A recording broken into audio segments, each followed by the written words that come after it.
सोना सुख देता है तो सोना सुख छीन भी लेता है।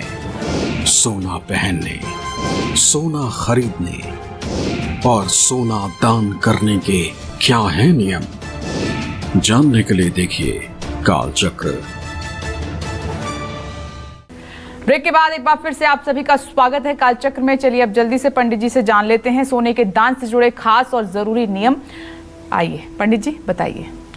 देखो भैया, जन्म कुंडली में अगर सूर्य नीच का है, शनि राहु से पीड़ित है, तो सोने का दान करने से आत्मबल और यश में कमी आती है। शनि की 7.5 या ढैया चल रही है तो सोने का दान आपको धन संपत्ति में हानि और स्वास्थ्य से जुड़ी तकलीफ दे सकता है। सिर्फ दिखावे के लिए सोने का दान करना भी नुकसानदायक होता है। सोने का दान करते समय हमेशा पीली वस्तुएं जैसे चने की दाल, हल्दी, पीला कपड़ा भी दान करना चाहिए। दान हमेशा किसी योग्य और ज़रूरतमंद व्यक्ति को ही करना चाहिए।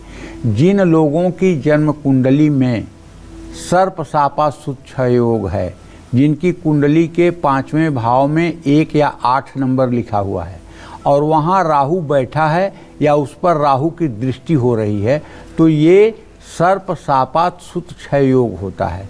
सर्प के श्राप से संतान की हानि होती है। ऐसे लोगों को बड़े मुश्किल से संतान का सुख मिलता है और संतान होने के बाद भी रुग्ण रहती है। ऐसे में अगर 5 ग्राम सोने का नाग बनवा करके काशी में या उज्जैन महाकाल में या किसी ज्योतिर्लिंग में अगर रुद्राभिषेक करके 5 ग्राम सोने का नाग पति पत्नी करें तो निश्चित रूप से नागदेव प्रसन्न होकर के कुल की वृद्धि करते हैं और घर में योग्य संतान की प्राप्ति होती है। जय मां विंध्यवासिनी। तो पंडित जी ने आज सोने से जुड़ी हुई 50 खास बातें आपको बताई हैं। आप भी ध्यान रखिएगा पंडित जी, इसके लिए आपका बहुत बहुत धन्यवाद। धन्यवाद। इसी के साथ उम्मीद करते हैं कि आज का विषय आपको पसंद आया होगा। कल फिर एक नए विषय और आपकी परेशानियों को दूर करने के लिए ढेरों उपाय लेकर आएंगे हम पंडित सुरेश पांडे जी के साथ। तब तक के लिए कालचक्र की टीम को दीजिए इजाजत और देश और दुनिया की खबरों के लिए आप देखते रहिए News 24। नमस्कार।